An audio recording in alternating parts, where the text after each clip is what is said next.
ऐसा भी तो हो सकता है कि भगवान ने हमें वो सेंसेस ही ना दिए हों, या हमें हमारे पास वो सेंस ही ना हो जिस सेंस की हेल्प से हम उसे फ़ील कर सकें, उसे जान सकें। ऐसा भी तो हो सकता है, it can also be possible. तो देखो, इस दुनिया में एब्सोल्यूट तो कुछ भी नहीं है। फ्रेम ऑफ रेफरेंस बदलने से स्पीड बदल जाती है। एब्सोल्यूट किसी चीज़ का एग्ज़ैक्टली कलर हम जान नहीं सकते, क्योंकि हमारे पास वैसे सेंसेस प्रॉपर है नहीं। तो इन लिमिटेड चीज़ों की हेल्प से तो भगवान को जाना नहीं जा सकता। आदि शंकराचार्य ने तो यहाँ तक कह दिया है कि हो सकता है कि ये दुनिया ही माया हो सकता है कि दुनिया ही सच ना हो। आदि शंकराचार्य की बहुत ही एक फेमस फिलॉसफी है, जिसमें वो बताते हैं कि जिस तरह से जब हम रात के अंधेरे में उठते हैं और एक रस्सी पर पैर पड़ जाता है तो हम सांप समझ कर डर जाते हैं, लेकिन जब उस पर प्रकाश पड़ता है तो वो सांप नहीं, रस्सी हमें दिखती है, तो हमारा डर, भ्रम दूर हो जाता है। उसी तरह से जब ज्ञान का प्रकाश पड़ता है तो ही हमें चीज़ें जैसी है वैसी नज़र आती हैं, वरना हमारा भ्रम जो है हमें इस माया जाल में घुमाता रहता है। उन्होंने कहा है कि हो सकता है कि ये दुनिया ही पूरी माया हो। जैसे जैसे हमारा सपना, जैसे हम सपने में सोते हैं, जब हम सो रहे होते हैं और सपना देख रहे होते हैं, तो हमें अपना सच सपना जो होता है वो सच नज़र आता है। सपने में हमें लगता है कि जो भी हो रहा है सब कुछ सच हो रहा है। हमें फ़ील तक मतलब झूठ का झूठ महसूस तक नहीं होता, सब कुछ एकदम रियल लगता है। हमें वैसे ही पसीने आते हैं, वैसे ही डर होता है, और कोई कुत्ता पीछे पड़ा है तो हम वैसे ही स्पीड से भागते हैं, उतना ही पसीना आता है, दिल की धड़कनें भी उतनी ही तेज़ बढ़ जाती हैं। लेकिन जैसे ही आँख खुलती है तो लगता है अरे! ये तो सपना था। तो ऐसा भी तो हो सकता है कि दुनिया ही सपना हो, और मृत्यु होने के बाद इंसान को समझ आता हो कि अरे! ये तो मैं सपने में जी रहा था। हो सकता है असली दुनिया कुछ और हो, और हम सब एक सपने में जी रहे हों, मैट्रिक्स मूवी की तरह। जिस तरह से मैट्रिक्स मूवी में चीज़ें दिखाई गई हैं। तो हो सकता है हम भी सपने में ही हों, सपने के ही माया जाल में घूम रहे हों। और जब मृत्यु हो जाएगी व्यक्ति की, यानी जब ये शरीर मिट जाएगा, तो हो सकता है उस टाइम हमें समझ आए कि अरे! ये तो सपना था। तो ऐसा आदि शंकराचार्य का कहना है।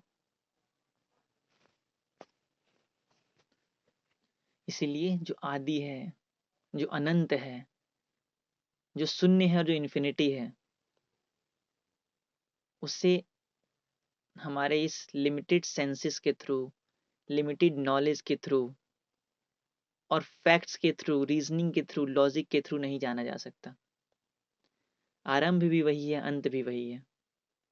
इस ब्रह्मांड की रचना भी शून्य से ही हुई है, और ब्रह्मांड का फैलाव इन्फिनिटी तक है, यानी कभी ब्रह्मांड खत्म नहीं होगा, अभी भी उसका फैलाव बढ़ता ही चला जा रहा है। जिस तरह से इस ब्रह्मांड खुद शून्य से ही पैदा हुआ है और अनंत है, ठीक उसी प्रकार ईश्वर भी शून्य है और अनंत है। उसे इन लिमिटेड सेंसेस के थ्रू, लिमिटेड नॉलेज के थ्रू नहीं जाना जा सकता। इसीलिए ये व्यक्ति की आस्था का विषय है, व्यक्ति के भक्ति का विषय है,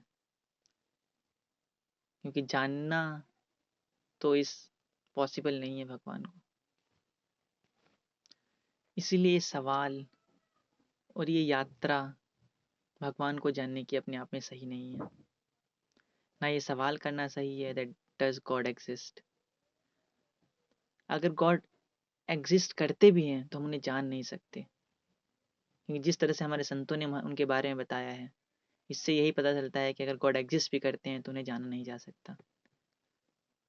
तो क्यों ईश्वर को, तो इसलिए ये इंक्वायरी और ये सवाल ही अपने आप में कुछ नहीं है, क्योंकि इस सवाल और इस इंक्वायरी को लेके हम कहीं नहीं पहुंच सकते, इसका कोई कंक्लूजन नहीं निकलेगा। अगर सच में कुछ जानना ही है तो खुद को जानो, try to know yourself, that who are you. और जो खुद को जान गया वो सब कुछ जान गया। हाँ, भगवान को नहीं पर भगवत्ता को जाना जा सकता है, और जब भगवत्ता को जान गया फिर भगवान उसे स्वयं ही मिल जाते हैं। भगवत्ता को कृष्ण ने जाना, वो स्वयं भगवान हो गए। भगवत्ता को राम ने जाना, वो स्वयं भगवान हो गए। भगवत्ता को जिन लोगों ने भी जाना है, आज हम उनकी पूजा करते हैं। भगवत्ता क्या? वही लव, कंपैशन, प्रेम, सेल्फलेसनेस, एम्पैथी, करुणा, काइंडनेस, दया।